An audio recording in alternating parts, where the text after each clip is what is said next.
Estamos começando mais um programa Som do Monte. Que alegria estar com você neste dia. Abre o teu coração, eu tenho certeza de que Deus vai falar muito com você hoje. Ave Maria, cheia de graça, o Senhor é convosco. Bendita sois vós entre as mulheres, e bendito é o fruto do vosso ventre, Jesus. Santa Maria, Mãe de Deus, rogai por nós, pecadores, agora e na hora de nossa morte. Amém. Em nome do Pai, do Filho e do Espírito Santo. Amém. Hoje nós vamos meditar o livro Forja, de José Maria Escrivá. Então você já pode pegar o seu livro. Nós estamos na página 162, no parágrafo 487. Vigiai e orai, para não cairdes em tentação. É impressionante a experiência de ver como se pode abandonar uma tarefa divina por uma miragem passageira. Essa é a palavra de Jesus, que está em Mateus 26, 41. Vigiai e orai, para não cairdes em tentação. E olha que interessante, José Maria Escrivá dizendo para nós, é impressionante de ver que muita gente abandona uma tarefa divina, abandona a vontade de Deus por uma miragem passageira. Igual o filho pródigo que abandona a casa do pai para ir atrás de uma miragem. Diz o texto bíblico que ele gastou o seu dinheiro com futilidades.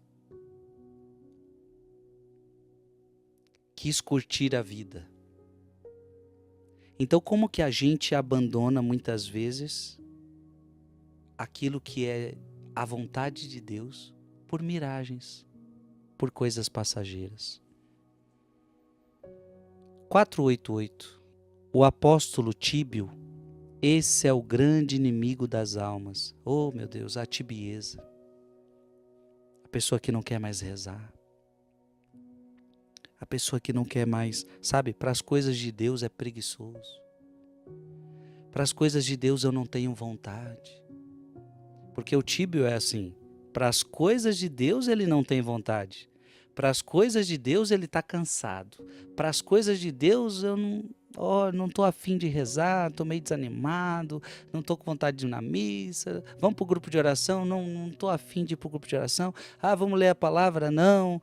Vamos estudar? Não quero. Então, para as coisas de Deus, o tíbio é assim, para as coisas de Deus ele não tem ânimo. Agora você chame ele, vamos assistir uma série? Bora! Opa! Vamos pro shopping? Vamos! Vamos pra praia? Vamos! Vamos fazer isso? Vamos!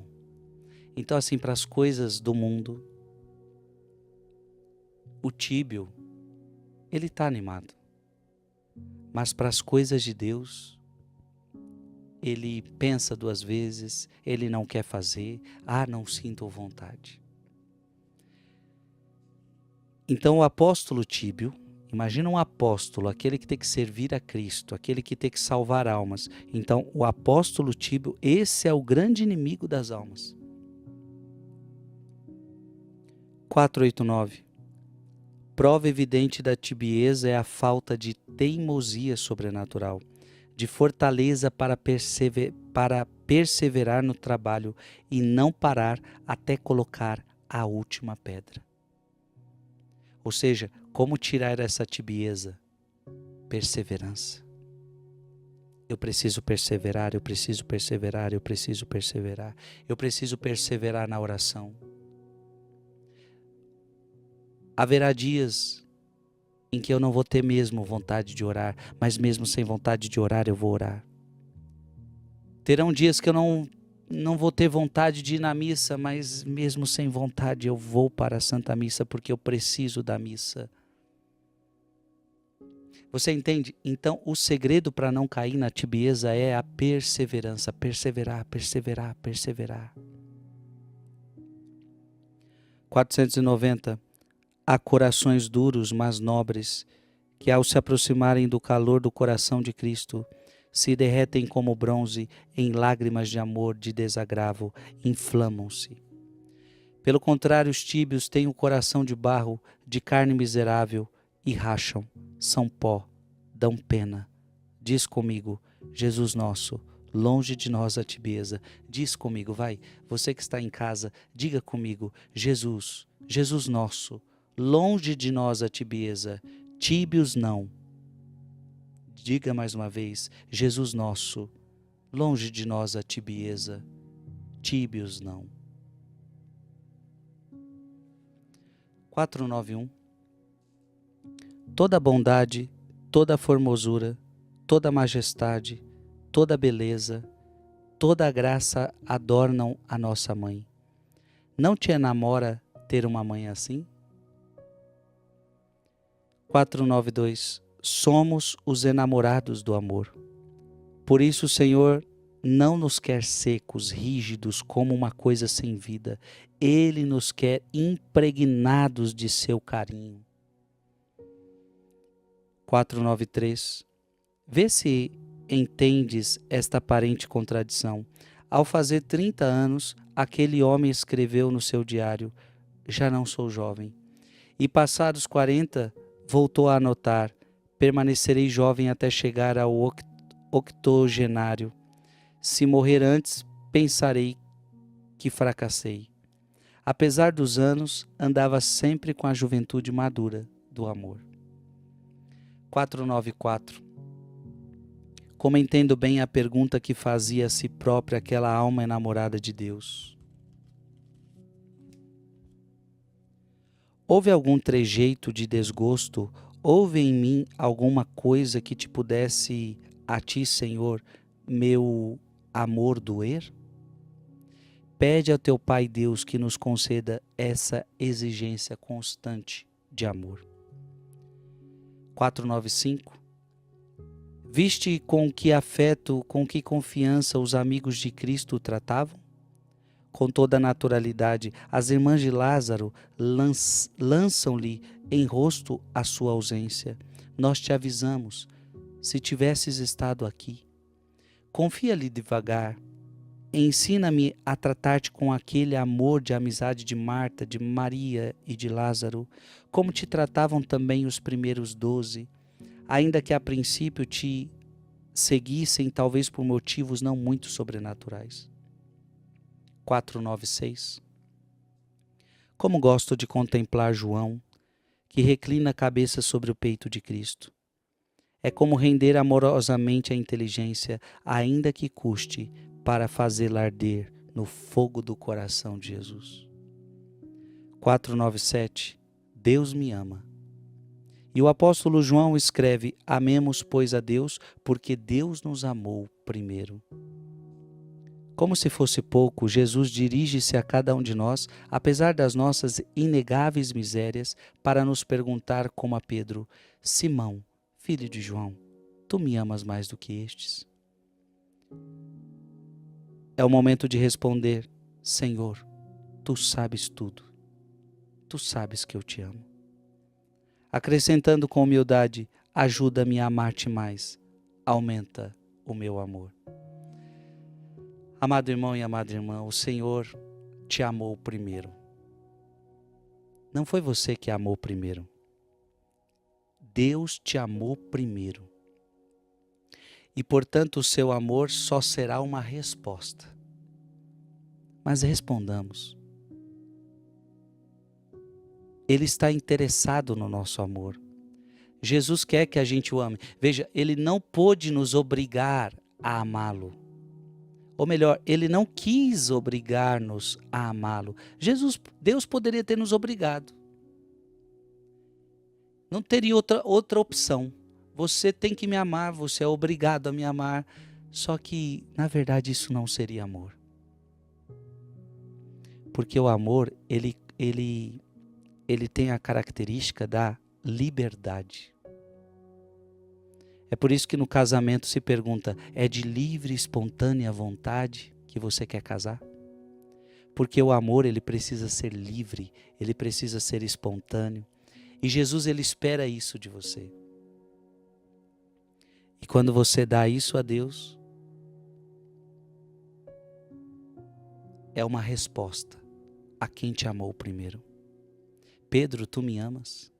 Frei Gilson, tu me amas? Ei, você me ama? Jesus está interessado, essa é a pergunta de Jesus. 498.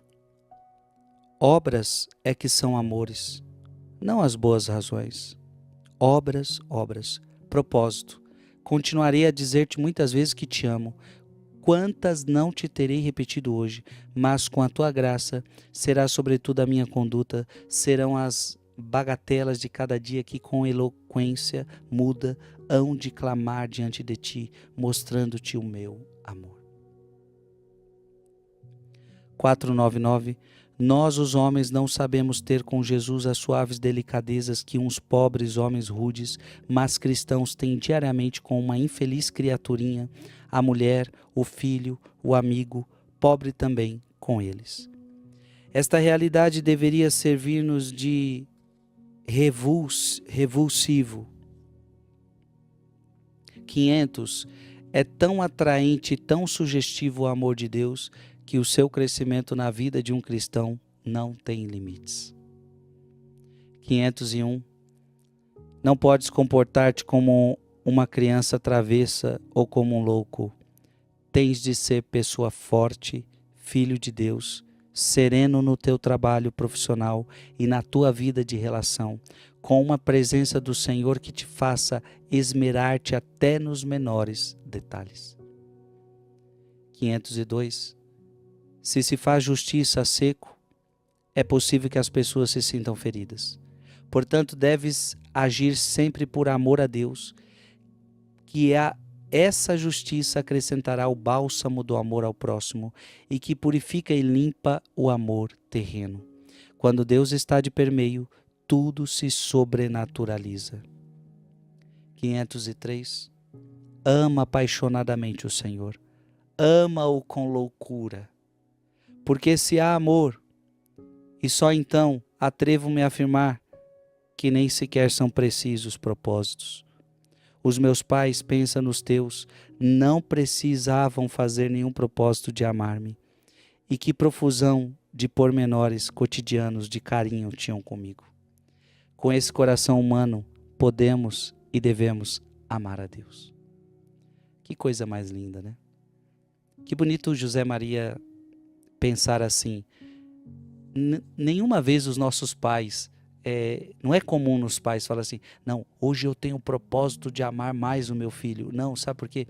Porque o amor é natural.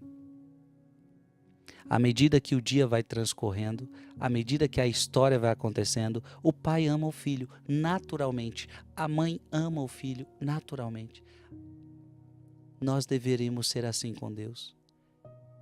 Deveria ser natural em nós amar a Deus. 504. O amor é sacrifício e o sacrifício por amor, júbilo. O amor é sacrifício e o sacrifício por amor, júbilo. Não existe amor que não é sacrifício. A prova que você ama alguém é que você é capaz de se sacrificar. Quando você ama, você se sacrifica. É por isso que não tem maior amor do que aquele que dá a vida pelo amigo. Veja que o texto bíblico é sensacional. Ou seja, a prova que eu amo você é que eu me sacrifiquei por você, é que eu dei a minha vida por você. Então, essa é a prova. E detalhe, outro texto bíblico vai dizer, ele morreu por nós quando ainda éramos pecadores.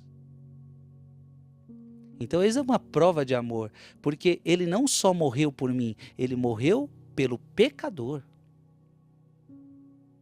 Essa é uma prova gigante de amor. Deus ama você, Deus te amou primeiro. Meu irmão e minha irmã, o programa de hoje está bom demais, mas eu preciso dar um intervalo e a gente já retorna em breve, tá bom? Daqui a pouco a gente se encontra, não sai daí não. Estamos de volta ao programa Som do Monte. É muito bom estar aqui com você. Estamos meditando o livro Forja, de José Maria Escrivá. Estamos na página 167, parágrafo 505. Responde a ti mesmo. Quantas vezes por dia a tua vontade te pede que ponhas o coração em Deus, para que lhe entregues os teus afetos e as tuas obras? Boa medida para verificares a intensidade e a qualidade do teu amor. Olha que interessante, né? Quantas vezes por dia a tua vontade te pede que ponhas o coração em Deus? Quantas vezes por dia você tem esse desejo? Eu quero te amar mais, eu quero te adorar mais. É aí que a gente pode medir um pouco do nosso amor. Então, se você perguntar para um namorado que está apaixonado pela sua namorada, então quantas vezes você podia perguntar para ele, quantas vezes você pensou na sua namorada hoje? Nossa, eu pensei várias vezes. E você teve desejo de estar com ela? Sim, eu estive. Porque o amor é muito grande. Então, quando você tem amor, o desejo é estar perto. O desejo é amar. Então, assim nós temos que ser com Deus. O desejo de adorar o Santíssimo, o desejo de rezar, o desejo de estar na sua presença. 506. Convence-te, filho, de que Deus tem o direito de nos dizer: pensas em mim? Tens-me presente? Procuras-me como teu apoio? Procuras-me como luz da tua vida? Como couraça, como tudo?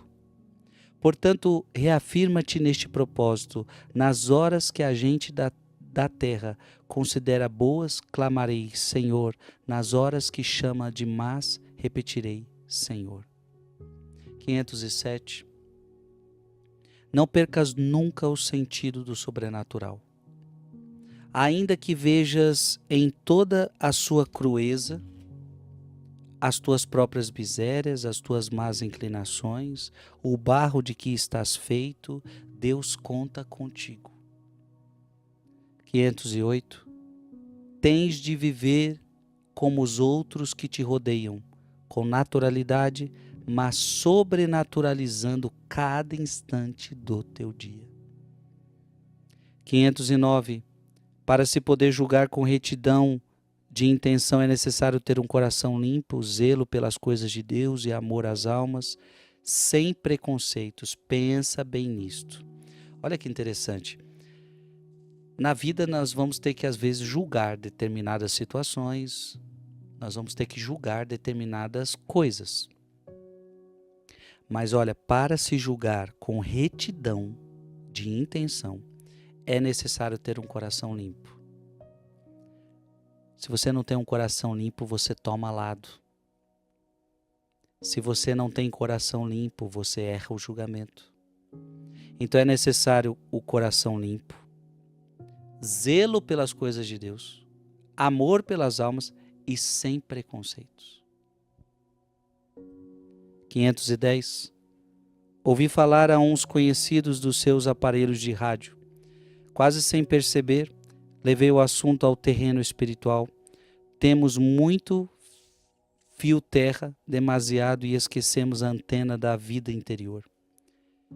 Esta é a causa de que sejam tão poucas as almas que mantêm um trato íntimo com Deus. Oxalá nunca nos falte a antena do sobrenatural. 511. Minúcias e trivialidades às quais nada devo, das quais nada espero, ocupam a minha atenção mais do que o meu Deus? Com quem estou quando não estou com Deus? O que tem ocupado o seu tempo? O que deveria ocupar o seu tempo é Deus. Que bom que você está aqui agora, porque esse programa é você querendo ocupar o seu tempo com Deus. 512. Diz-lhe: Senhor, nada quero além do que tu quiseres. Não me des nem mesmo aquilo que te venho pedindo nesses dias, se me afasta 1 milímetro da tua vontade.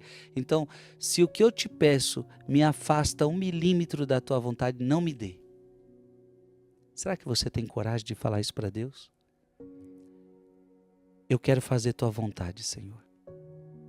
E se eu estou pedindo alguma coisa que me afasta 1 milímetro da tua vontade, não me des. Eu não quero nada além do que tu quiseres. Gente, essa deveria ser a nossa oração. Eu só quero o que o Senhor quer. Eu só quero o que o Senhor quer. Porque tudo que o Senhor quer é o melhor para mim.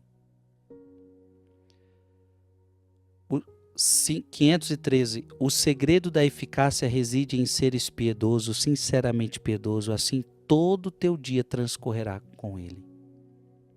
514. Propósito. Frequentar, se possível sem interrupção, a amizade e o trato amoroso e dócil com o Espírito Santo. Vem, Espírito Santo, morar na minha alma. Ser amigo do Espírito Santo. Vem, Espírito Santo, morar na minha alma. 515. Repete de todo o coração e sempre com mais amor. Mais ainda quando estiveres perto do sacrário ou tiveres o Senhor dentro do teu peito. Que eu não te evite, que me invada o fogo do teu espírito. Que eu não te evite. Sabe, vamos na vida de marido e mulher, casados. Eles se amam. Mas na vida de casado, às vezes acontece que um evita o outro. Um evita conversar com o outro. Um evita abraçar o outro. Então é triste, né? Quando os dois se decidiram se amar, mas há momentos na vida que eles se evitam. Até mesmo sexualmente, um evita o outro sexualmente. Ou seja, é as fraquezas do amor. Que com Deus não sejamos assim. Que quando Deus nos procurar, que nós nunca o evitemos.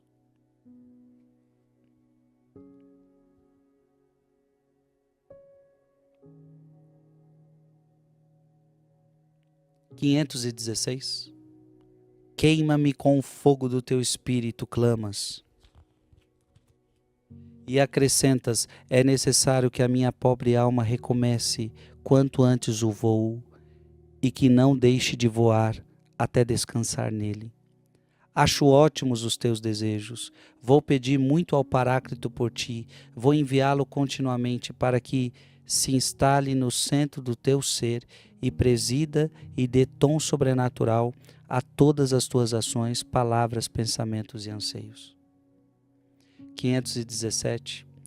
Ao celebrares a festa da exaltação da Santa Cruz, suplicaste ao Senhor com todas as veras da tua alma, que te concedesse a sua graça para exaltares a cruz santa nas tuas potências e nos teus sentidos.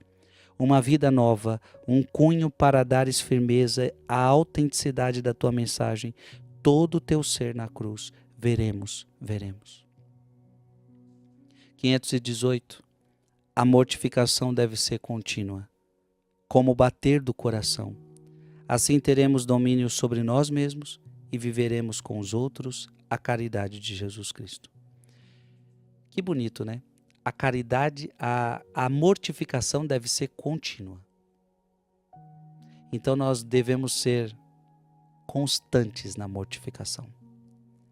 Igual a batida do nosso coração.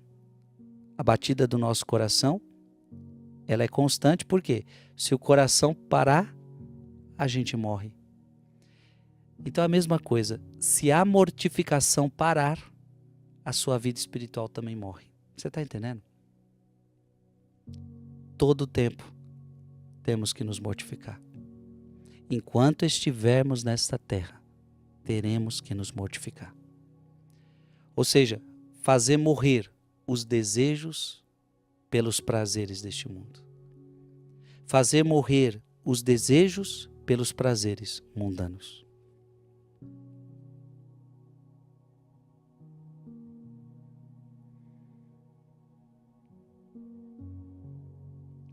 Minha gente, o programa está já chegando ao fim. Eu vou ler apenas o último agora. 519. Amar a cruz é saber sacrificar-se com gosto por amor de Cristo, ainda que custe porque custa. Não te falta a experiência de que as duas coisas são compatíveis. Amar a cruz é saber sacrificar-se. É saber sacrificar-se com gosto por amor de Cristo. Quem quiser me seguir, negue-se a si mesmo, tome a sua cruz e siga-me.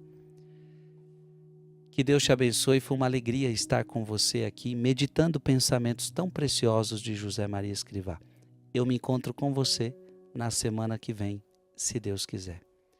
Pai, Filho e Espírito Santo. Amém.